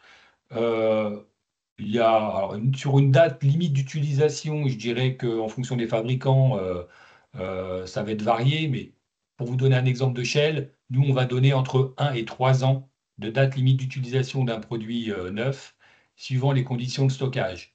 S'il est ouvert, on va donner 1 an, tout simplement parce qu'en fait, dans cette première année, on risque, au-delà de la... C'est pas le produit qui va se détériorer, c'est surtout la pollution qui va être à l'intérieur du bidon et qui va finalement faire qu'on va avoir un produit je dirais, dont la qualité ne sera pas maîtrisée. Pollution aux poussières, puisque même si on referme le fût, le fait de l'ouvrir, de le refermer, etc., potentiellement on peut avoir de la pollution extérieure. Pollution intérieure liée à l'humidité, les différences de température qui font qu'à un moment donné, on va avoir un peu de rosée potentiellement, donc on va avoir un peu de présence d'humidité à l'intérieur du bidon. Et plus le niveau va baisser, plus on va avoir de l'air et potentiellement des catalyseurs d'oxydation dans l'huile. Et donc finalement, le bon conseil, c'est de dire, OK, vous avez un bidon, vous le passez dans l'année, c'est préférable. Si vous ne le passez pas dans l'année, il est préférable de le refermer, de le mettre couché et d'immerger potentiellement, si possible, les deux bondes, donc la bonde de mise à l'air et la bonde de sortie d'huile, enfin la bonde principale finalement. Si on peut l'immerger en dessous du niveau d'huile, c'est bien, ça permettra d'isoler à l'air le fût, etc., etc. Mais globalement, allez, on va dire que 1 an pour nous, c'est bien, 3 ans, c'est le max. Au-delà, encore une fois, à éviter. Et il y a même des formulations de produits très techniques comme les huiles de transmission qui, elles, doivent être réhomogénéisées avant utilisation au-delà d'un certain temps. C'est-à-dire qu'il peut y avoir une séparation de phase entre certains additifs et finalement, on va avoir une formulation qui est plus homogène. Donc là c'est encore un autre phénomène. Donc, je pense que les utilisateurs ont autre chose à faire que de transvaser l'huile neuve dans un récipient pour pouvoir l'homogénéiser comme par exemple une peinture. Quand vous voulez faire de la peinture, forcément, vous remuez votre peinture pour mélanger tous les éléments du pot. C'est un peu la même chose pour certains produits, en particulier les huiles de transmission. Donc, vaut mieux éviter. Vaut mieux éviter au-delà de 3 ans, ça c'est une certitude. Et au-delà d'1 an, c'est suivant les conditions de stockage, à couvert et dans de bonnes conditions de préférence, quoi. Et sur les mélanges concernant les différentes huiles hydrauliques entre l'attelage d'un tracteur et d'un outil, même si les quantités sur les outils peuvent être minimes, mais est-ce qu'il y a un réel risque sur des pollutions ou des incompatibilités entre des huiles d'origine, on va dire, sur le tracteur et forcément diverses, ouais. Je dirais pollution, c'est sûr. C'est là, c'est à la connexion des connexions qu'il y a le plus de risques je dirais de pollution. Et sur l'environnement aussi, hein. C'est-à-dire que si sur le système hydraulique, il y a forcément des mises à l'air avec des filtres, et ça, il faut vraiment faire la maintenance régulièrement parce qu'à un moment donné, le filtre peut saturer sur une certaine période de l'année, hein. Je pense qu'il y a beaucoup de pollution potentiellement de poussière. La compatibilité entre les fluides, notamment hydrauliques, elle est quasiment inexistante parce que je dirais 99,9% des produits sur le marché, c'est des huiles minérales en hydraulique. On n'est pas sur des synthétiques. Tout simplement parce que c'est un produit qui aujourd'hui, on ne valorise pas l'hydraulique mobile. On peut le valoriser, l'hydraulique en industrie et mettre des produits très techniques pour avoir des durées de vie, des espacements de vidange très longs. Ce n'est pas le cas sur l'hydraulique mobile, puisqu'on est lié à la problématique de pollution ou éventuellement en cas d'inflexible, etc.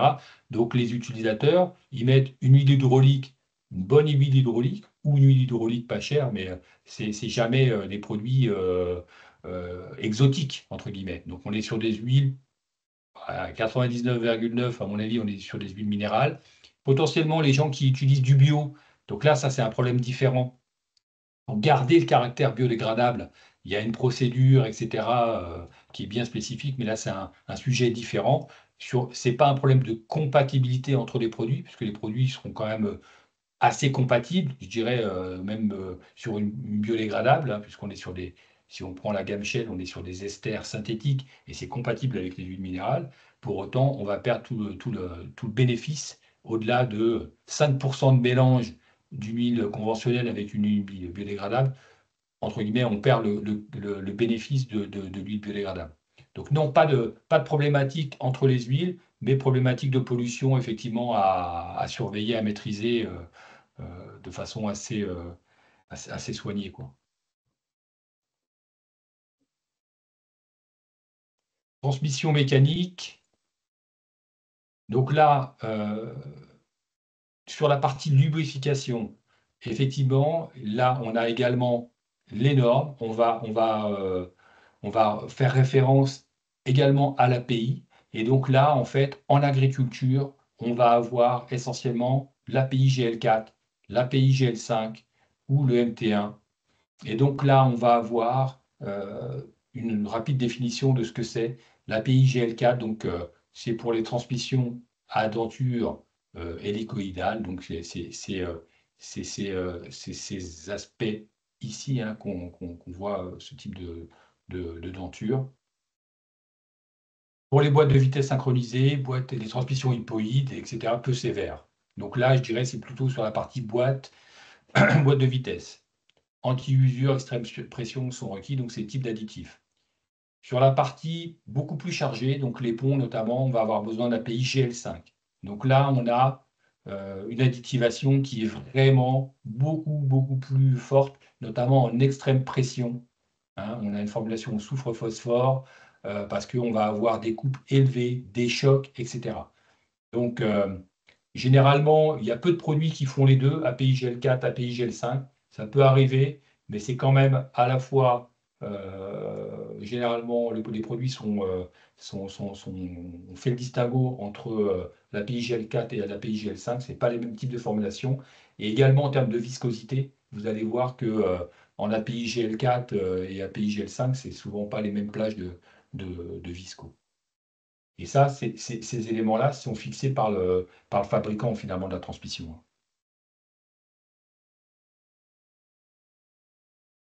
Donc là, je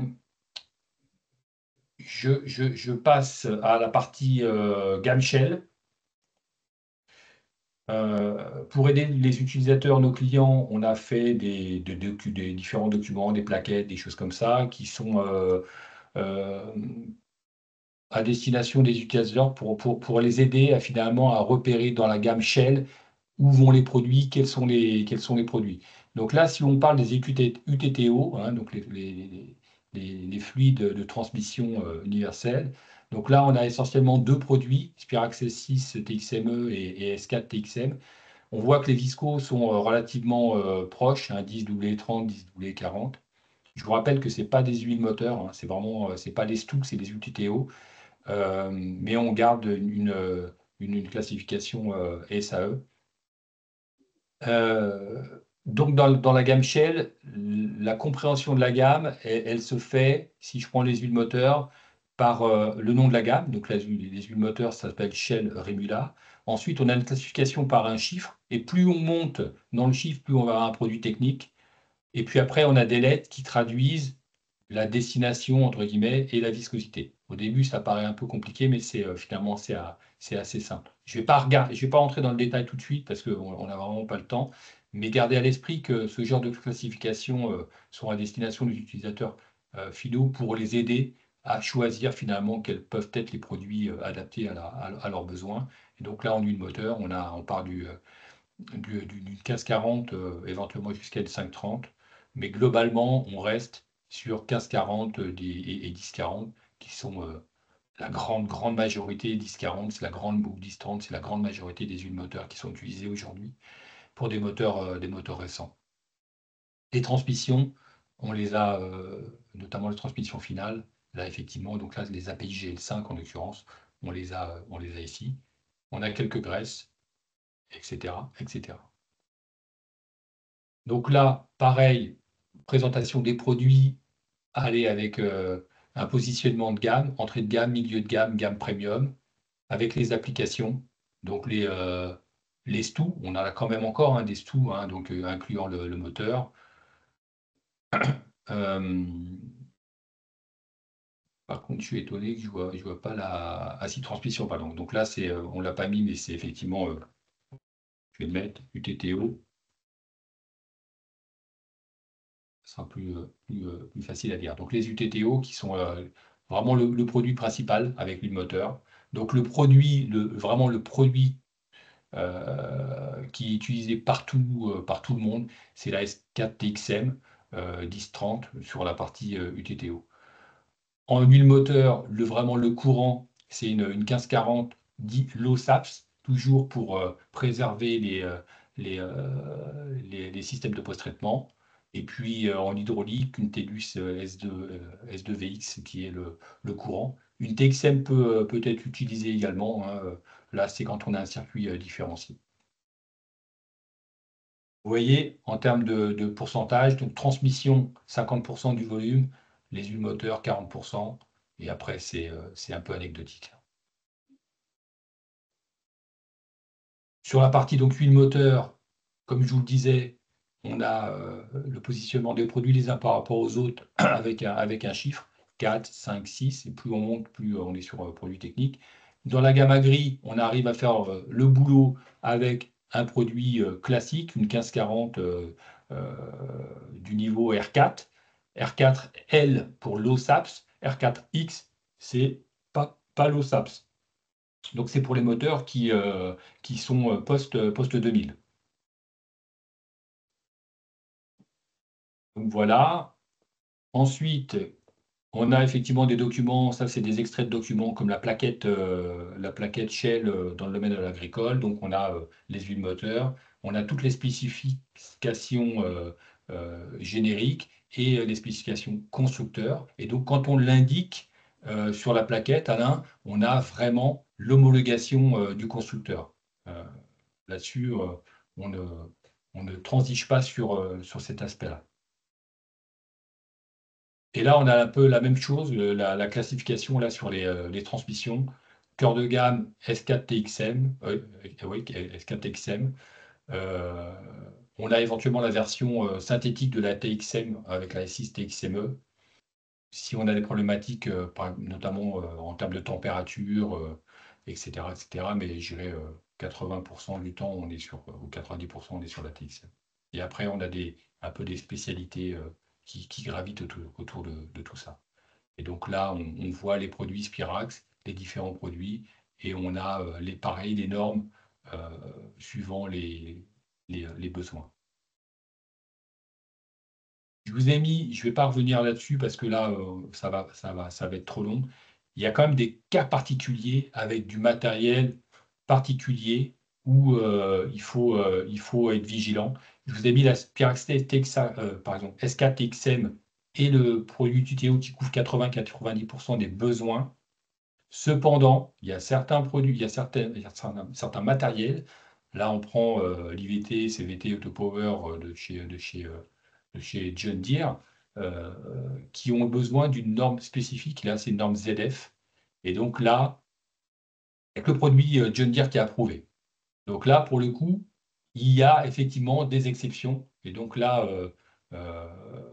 l'utilisateur, s'il veut effectivement garder sa garantie et être vraiment dans les clous, bah là, pour le coup, il n'a pas le choix. Pour ce matériel-là, il est obligé d'utiliser le produit John Deere. Ceci dit, le produit Shell, il répond à toutes ces normes-là.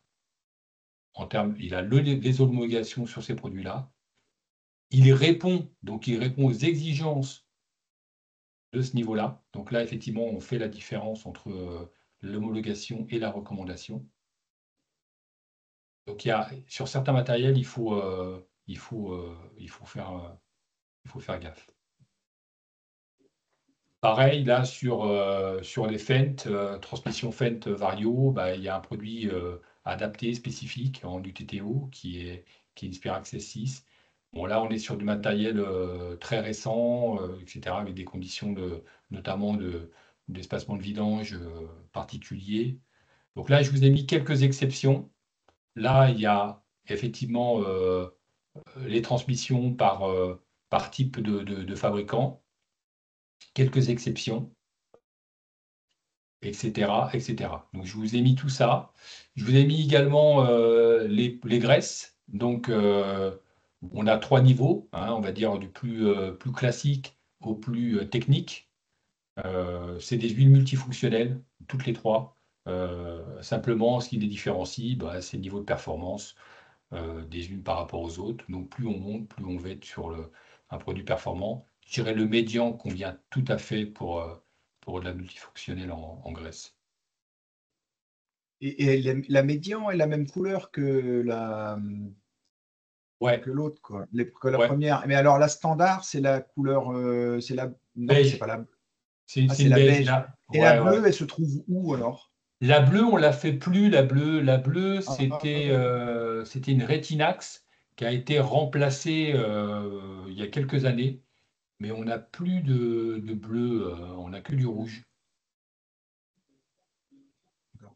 Ensuite, vous allez avoir des graisses semi-fluides. Par exemple, quand on a du graissage centralisé, on va avoir des graisses avec un additif solide, donc du bisulfure de molybdène ou du graphique, qui sont caractérisés par une couleur là très noire.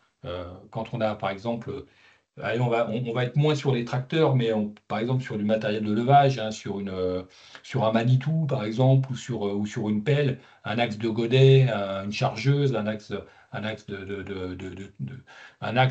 qui va être très sollicité et pour faciliter, je dirais, notamment le démontage, on va utiliser plutôt ce type de produit-là. Et puis après, sur la partie moteur électrique, ce n'est pas tout à fait les mêmes choses. C'est des produits avec des viscosités d'huile plus basses, parce qu'il y a la notion de vitesse qui fait qu'on ne peut pas utiliser un produit trop visqueux, on va avoir des échauffements. Donc là, pareil, dans la plaquette à grille, on va avoir les produits avec leur destination, etc. Un point sur les services. On met à disposition de nos clients et tous les particuliers ou professionnels peuvent avoir gratuitement accès sur notre site internet à une aide à la préconisation. Donc en tapant sur ce moteur de recherche-là, vous arrivez sur le match. Et donc là, vous pouvez choisir, par exemple, en agriculture et mettre un matériel X ou Y. Hein, là, faire une recherche, soit par la fenêtre de recherche directement. Donc là, on peut mettre, on écrit Fendt, éventuellement, on renseigne l'année, le modèle, et on tombe sur la fiche de préconisation du matériel. Vous voyez, Fendt Vario 700, et donc là, on met la préco en huile moteur. Le cas échéant, on peut proposer une recommandation alternative, toujours en accord avec l'exigence du constructeur. Il y a une préconisation de base. Là, c'est plutôt un produit haut de gamme, mais vous voyez que là, le constructeur admet d'autres produits de la gamme, et notamment la fameuse R4L. Et à partir de là, vous pouvez télécharger les fiches techniques, les fiches de données de sécurité, etc. À la fois l'huile moteur, l'huile de transmission, le différentiel, etc., etc. Ouais, je suis dessus, c'est vraiment extra, ouais. À partir du modèle du tracteur, clac, on a toute la... Vous pouvez même, aujourd'hui, c'est récent, ça date d'une semaine ou deux, vous pouvez même introduire la norme. Si vous mettez une norme John Deere Tartampion, il peut vous retrouver le produit également. D'accord. Autre chose, système d'analyse d'huile, ça a son sens, ça a son intérêt pour optimiser, je dirais, les vidanges. Éventuellement, quand on a des problématiques, des doutes, qualité, ou éventuellement faire de la maintenance prévisionnelle, ou encore quand on a un litige, on peut effectivement faire de l'analyse. Donc, on va nous proposer plutôt des analyses prépayées, c'est-à-dire que c'est une petite boîte avec 10 analyses, 10 flacons de prélèvement, les liasses qui sont pré-remplies, avec un QR code, le cas échéant, l'utilisateur a juste à scanner l'organe qu'il aura fait pré-enregistrer auprès de Shell auparavant sur le tracteur X, l'organe, ça va être le moteur. On lui donne un numéro dédié, un QR code dédié, et s'il flash via notre application cet organe et le QR code qui est sur le flacon, bah, ça va associer les deux, et il aura juste à envoyer le prélèvement, et le bout sera fait.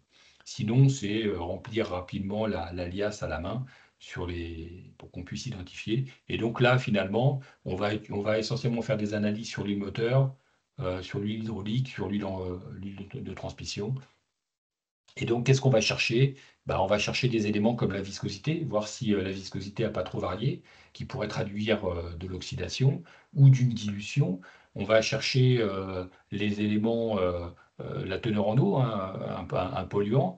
On va regarder le TAN, qui est la réserve finalement de résistance à l'oxydation, toujours pour mesurer si le produit est oxydé ou pas, etc., etc., etc. Donc, il y a pas mal de choses à faire de ce côté-là en préventif. Mais là, juste pour ajouter, Stéphane, c'est particulièrement important pour l'agriculture parce que souvent, ce sont des équipements très onéreux qui restent dans les champs un certain temps. Donc, vous n'avez pas la possibilité de vérifier. C'est pas comme les camions qui, à chaque fois, rentrent à l'atelier, on vérifie si tout va bien. Donc, une caisse moteur peut être vraiment très chère. Donc là, ça permet en tout cas de le laisser au champ, mais par contre, de vérifier qu'il n'y a pas de prémices, de casse future.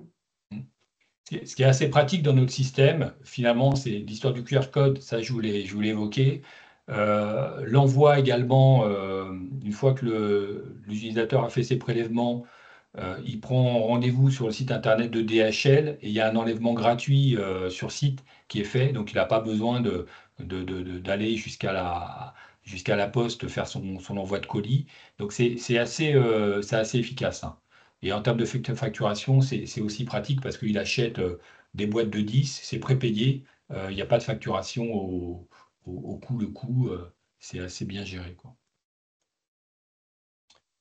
On est arrivé au terme de la présentation.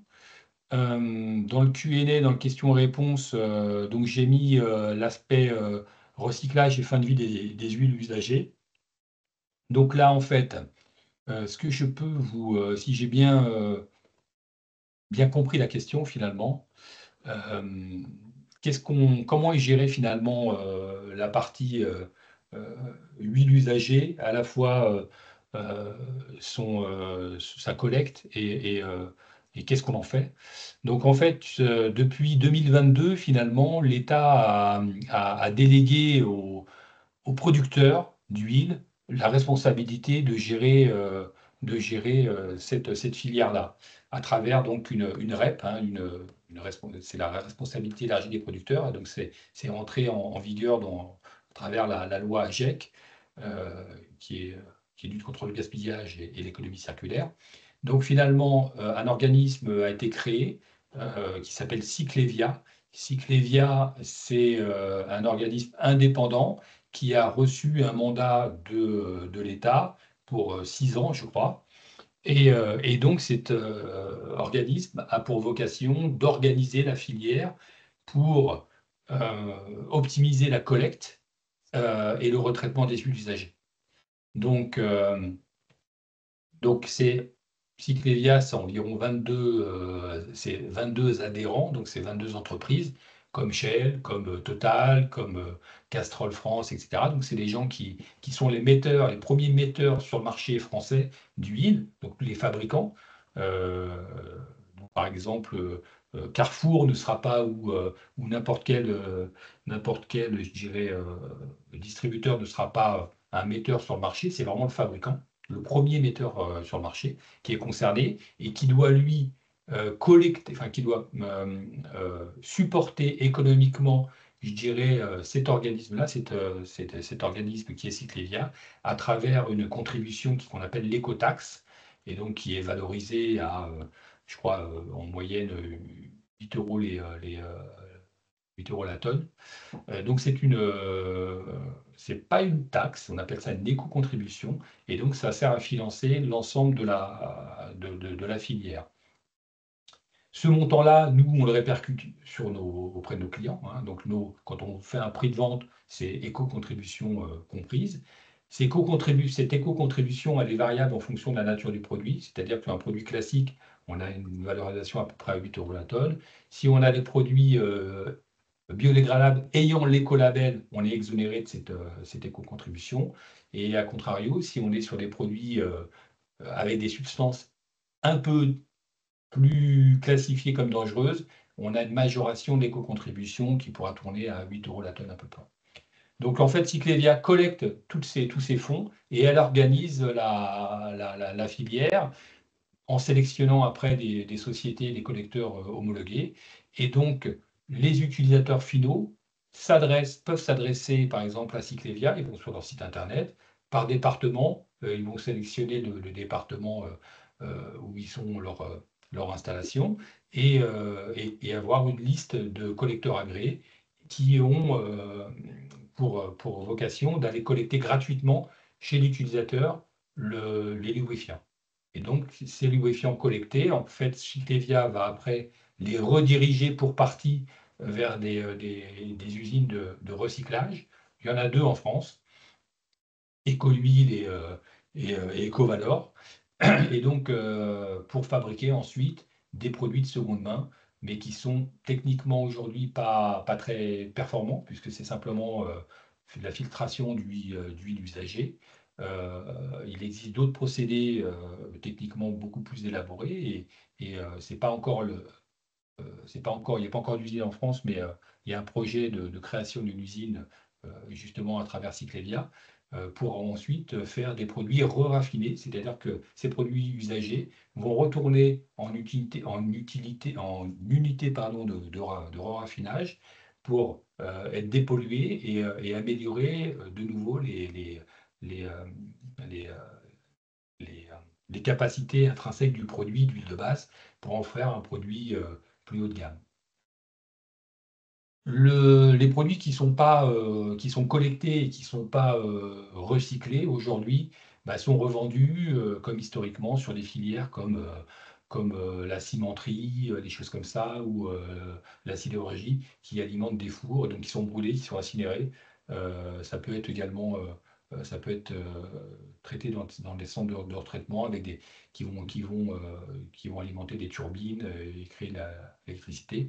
La problématique, c'est évidemment l'incinération, ça génère des polluants. Donc, l'objectif, c'est de collecter, de recycler un maximum. Donc, c'est l'objectif de Cyclévia qui a des objectifs année par année fixés par le législateur en termes de volume de retraitement et de collecte et de retraitement. Est-ce que ça répond à la question? Oui, tout à fait. Ouais, c'est moi qui l'avais évoqué. Et oui, ça répond tout à fait. Et juste un complément peut-être, parce que là, on parle donc de toutes les huiles usagées collectées gratuitement et tout ce qui est autour des huiles, donc que ce soit des filtres humides ou autres. Est-ce que Cyclévia est en capacité de le faire aussi? Aujourd'hui, non. Alors, Cyclévia, elle organise la filière. Ce n'est pas elle qui collecte. Elle sélectionne des collecteurs agréés. Et donc, c'est des sociétés comme Chimirec, etc., qui vont faire la collecte. Eux ont potentiellement la possibilité d'avoir et ils l'ont d'ailleurs, des activités connexes avec la reprise des emballages, la reprise de produits qui ne sont pas des lubrifiants, mais qui doivent être collectés, comme les liquides de refroidissement ou les produits qui sont pollués. Il faut savoir que la collecte gratuite des lubrifiants, elle est simplement admise à partir du moment où le produit n'est pas mélangé, n'est pas pollué avec des liquides de refroidissement ou n'est pas pollué avec d'autres matériaux. Donc tout ce qui est filtre, les emballages vides, etc., c'est des filières autres que Cyclévia, puisque Cyclévia s'occupe uniquement des lubrifiants. Il va y avoir normalement, début 2025, l'obligation également pour Cyclévia de gérer les emballages.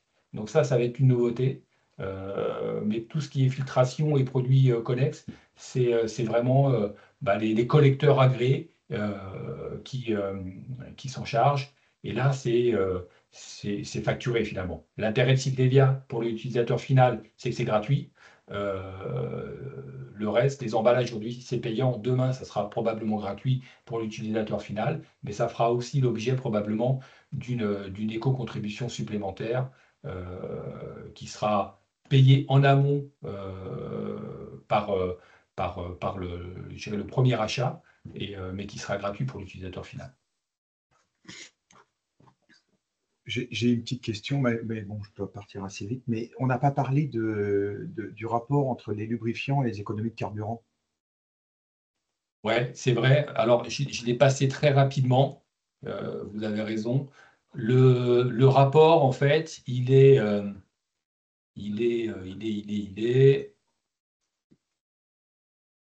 Je vais. Il est essentiellement, en fait,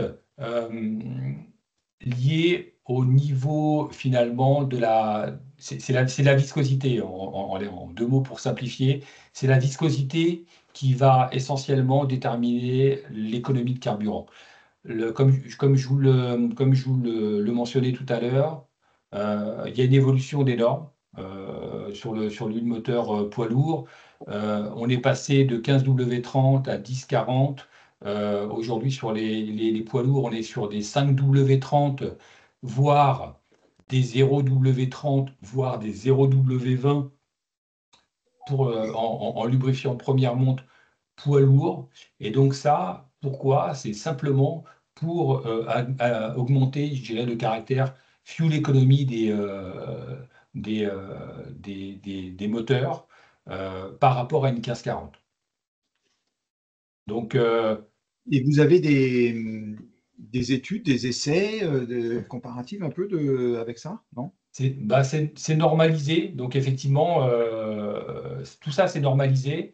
On a des éléments effectivement chiffrés pour donner des pourcentages d'économie d'énergie, d'économisé de carburant je dirais d'une 530 par rapport à une 1540. Ouais, ça, on a possibilité de vous le donner. C'est dans un contexte qui ne sera pas forcément agricole, mais compte tenu du fait que c'est les mêmes moteurs, c'est adapté aussi, quoi. Et on a la possibilité de vous faire une simulation aussi, hein, en passant par exemple, d'un degré de rémula à un autre, sur tout ça. Et ça donne également les économies, en fait, la réduction de CO2, d'émissions en CO2 en même temps. Ouais, on a des outils qui permettent de comparer, par exemple, une situation A avec une 1540 ou une 1040. Quand vous passez sur une 530, vous allez avoir le calcul théorique de l'économie de carburant et aussi l'économie en émissions de CO2. Ça, on peut le faire, on peut faire je dirais les démonstrations assez facilement.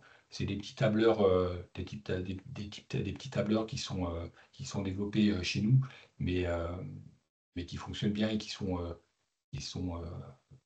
bien révélateurs, je dirais, de l'économie potentielle. Donc, me dit, il y a une fiche CE existante au-dessus de passe sur un. OK.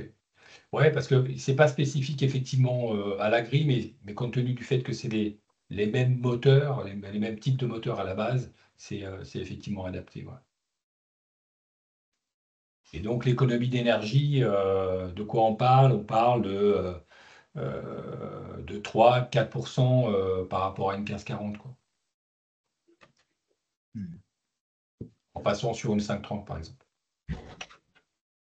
Merci pour tout. Moi, je dois y aller. Merci à Très vous, merci. intéressant. Merci de votre intérêt. N'hésitez pas à faire un Merci. retour pour savoir si c'était intéressant, s'il y a des sujets qui manquaient, qui vous intéressent particulièrement. Ouais. Oui, ça Oui, marche. je m'occuperai de faire passer un petit questionnaire de satisfaction à la fin. On en parlera. Ouais. Merci. J'avais Oui, une petite Maxime. question, s'il vous plaît. Oui. Ouais. C'était par rapport à la dégradation de l'huile dans le moteur. Mhm. Souvent, quand on fait une vidange, on nous dit par exemple un nombre d'heures ou un nombre de kilomètres ou une durée. Par exemple, une voiture, on va dire soit au bout d'un an ou au bout de 20 000 kilomètres. Qu'est-ce qui fait qu'en fait, si on fait que 10 000 kilomètres en un an, il faut quand même changer d'huile en fait? C'est une précaution ou c'est quoi qui joue sur la dégradation de l'huile en fait? Bah, sur l'oxydation et sur le phénomène que j'évoquais tout à l'heure, avec aussi potentiellement la présence d'humidité dans le moteur, même si l'humidité elle va s'évaporer en fonctionnement.